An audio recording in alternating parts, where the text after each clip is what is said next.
Mars, Ares City, Sol. 3664-616. TSC. Lloyd Hammond's office was filled with legal experts, public relations representatives, and skilled researchers. All were seated at his conference table, watching the news through the holodisplay at the table's center. Good evening, ladies and gentlemen.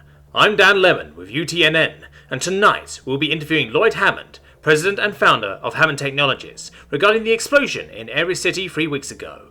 Now, Mr. Hammond, the report from Hammond Technologies on this matter states a manufacturing flaw in a recent batch of commonly replaced parts resulting in a fusion generator going into meltdown, is that right? Yes, that's right, Dan. We've sent out a recall order for approximately 70,000 core containment shielding units for generators of all sizes, and please call me Lloyd. Alright then, Lloyd. Now, according to the report from UNT Civilent, your own internal investigation, only 3 generators have been reported to have had this happen so far. How many generators are still at risk? Well, it's hard to give an exact number. Like I said, we're recalling 70,000 units, which may be defective. The last report I saw, just yesterday in fact, showed 400 of those units had been installed in generators on Terra, Mars, Mercury, and on various civilian and government ships. I see. I'm sorry I have to ask this, but there have been some dangerous extremists making some ridiculous claims, due to the fact the only generators to fail were the one at your manufacturing facility in Ares, and 2 of your own D-Space object detection stations, and there was almost no recorded radiation at the Ares site. Do you have any comment? Fake news. Fake news, that's all? If I need to take this seriously, I'll tell you what happened when I heard about it. My A came in and handed me a document detailing the conspiracy theories. I thought it was some employee making an off-color joke. The claim I would order the sabotage of 3 of my own generators, destroy billions of dollars of property, and even worse, kill thousands of employees and bystanders to cover up an asteroid impact is absurd. If I wanted an asteroid, I own 5% of the Saturn belt. I can get one delivered. Well, I think that concludes our interview.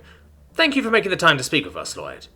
Of course. This has been nothing but 3 weeks of tragedy. I'm just glad we could set the record straight, and that we have the best people on this to assist the victims of this incident.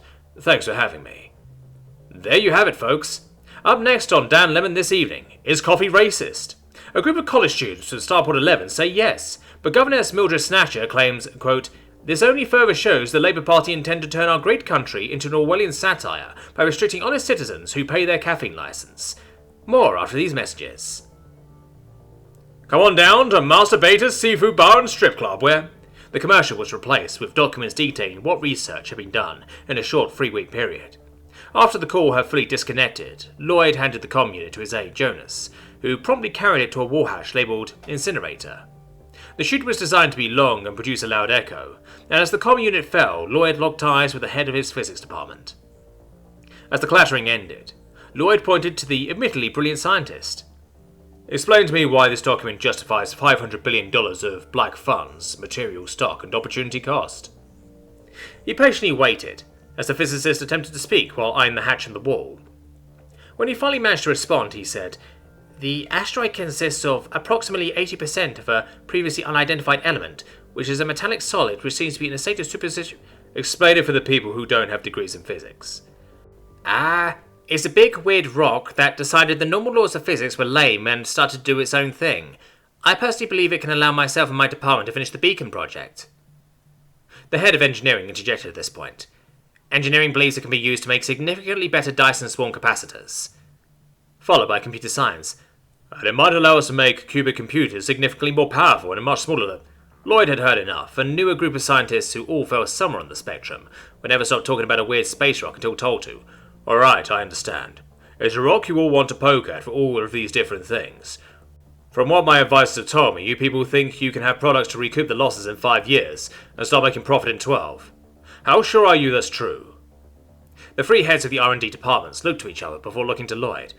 Well, sir, we're sure we can get it done with the black funds if there's no delays, but we could really use an extra 200... No. Make sure there's no delays. Hammond looked to his legal advisor. Where are we on the tamper-proofing strategy? Fantastic news on that front, sir. Our lobbyists and the guys at Applesoft managed to get a rider attached to the company right to ensure product repair quality bill. We can place a small explosive charge in our devices which will go off when tampered with to protect intellectual property. Senator Kilsaw thanks you for your generous campaign contributions. We predict a majority yes vote. Keep on it. Make sure our people have what they need to make sure that bill gets through. Hammond stood and looked back to his researchers. I want a detailed report from each of you in 4 months.